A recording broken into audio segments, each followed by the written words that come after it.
Today, we release a book that is not controversial with those members of ISIS. This book will not become, they would read this book cover to cover and say, yep, because this is not my opinion. These are the words from the Quran and from the Hadith. Thomas Jefferson thought that every American should read the Quran. When we were at war with the Barbary pirates, he thought everybody should read the Quran. And many Americans did. It was actually a very popular book at the time. When I realized that, I realized we are a different nation. Because who do you know that has read the Quran? The Quran's for sale. Is it on the top 1,000 books in America? So what we did was we tried to make it digestible for the average person. Because unless you know what it says, you can't make the decision and you will be played every step of the way. The politicians will tell you that this is not about Islam. I'm here to tell you that ISIS is the uber Islamic worshiper. They are the ones who believe it 100%. They're the ones who are checking with the imams and the clerics and saying, is it okay that I rape her? Yes, it is. It is about Islam. It was pointed out to me yesterday that on the title page, there's usually other names underneath mine because I always give credit to those people who helped on the book. And we had really, really good researchers on this book. No one wanted their name on this book. Not that they disagreed with it. They just know what it means. So do I. And I believe this book needed to be printed because these things needed to be said, need to be said, need to be heard, need to be spoken out in the public sphere. And I'm not talking about, I'm not doing a cartoon contest, and none of this is my opinion. I want you to know the facts. And quite honestly, I don't know if we continue to go down the road that we're going down, and that is just by dismissing the Islamic threat. We will not be able to publish a book like this.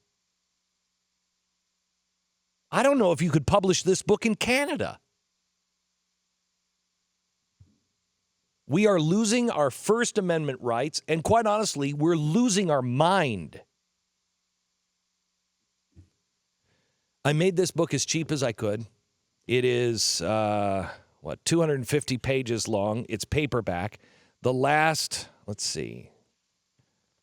50, 70 pages are all footnotes. So you don't have to take my word for it. And again, it is not an opinion book. But the stuff in here will take you all the way from what are they saying today? How can they possibly think they can get away with this? To what they believe the future is, to what their actual plans are for America in their own words.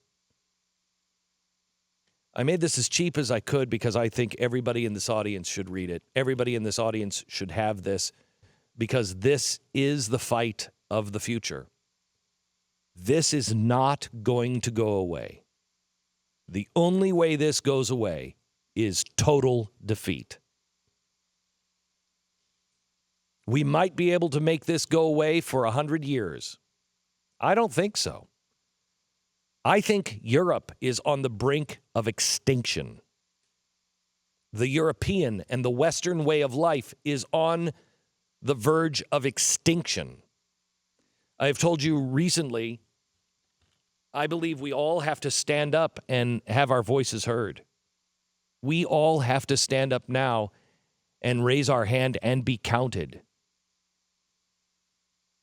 I want my children and my grandchildren to know Their dad stood up against this evil. And that's what this is.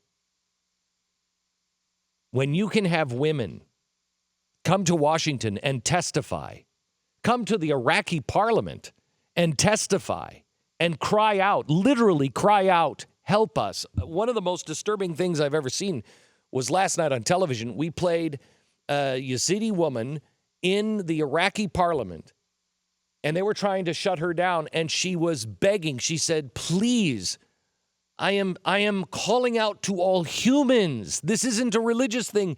This is a humanity issue. Please. Don't you know what they're doing to our women? Please help us. And nobody's doing anything. Nobody is doing anything.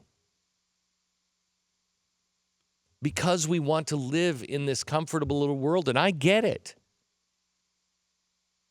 What can I do? The first thing you can do is be brave enough to speak the truth, but to speak it without malice, to speak it without opinion, to speak it without hyperbole, just to speak the truth is an act of bravery in today's world.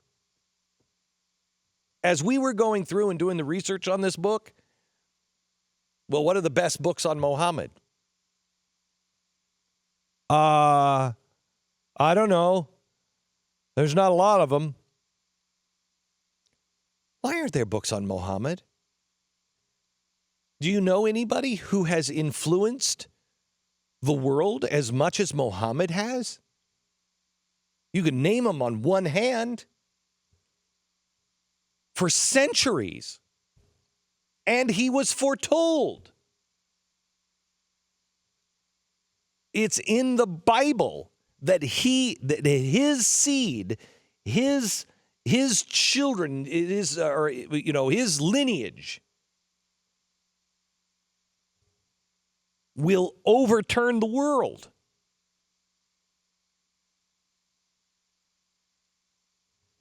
Why aren't there books about him? Because they'll kill you.